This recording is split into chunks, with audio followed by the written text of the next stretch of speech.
তেল তেলটা গরম হওয়ার পরে লবঙ্গ, দারচিনি, এলাচ, জিরে, শুকনো লঙ্কা, তেজপাতা ফোড়নে দিয়ে দিলাম। দেওয়ার পরে পেস্টটা এবার দিয়ে দেবো। পেস্টটা দেওয়ার পরে ভালো করে এটাকে কষিয়ে নেব। কষানো হওয়ার পরে পেস্টটা দিয়ে দেবো। জিরে, আদা, পেঁয়াজ, রসুনটা পেস্টটা ভালো করে কষিয়ে নেব।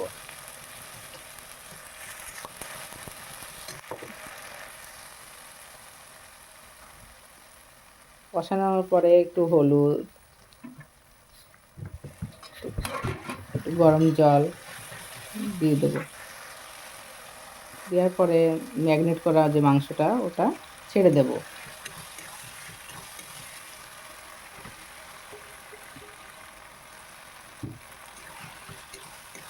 ম্যারিনেট করে ভালো করে কষিয়ে ভালো করে নাড়াচাড়া দিয়ে ঢেকে দেবো।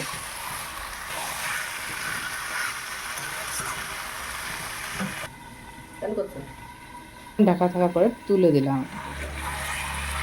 তুলে দিয়ে আবার বেশ কিছু সময় ধরে নাড়াচাড়া করে নেব।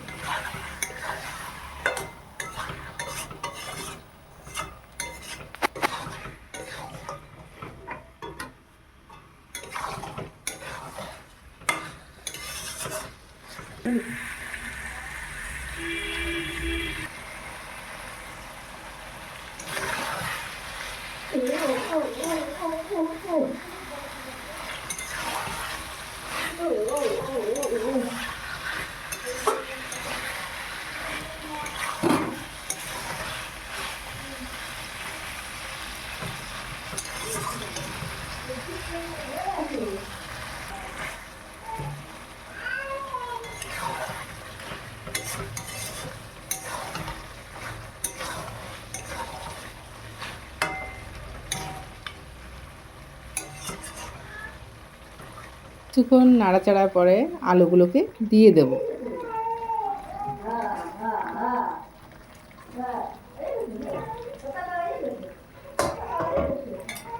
আলুগুলোকে দিয়ে ভালো করে কষিয়ে নেব।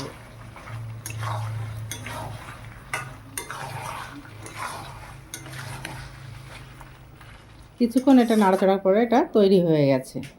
এরপরে প্লেটে এটা রেখে দিয়েছি।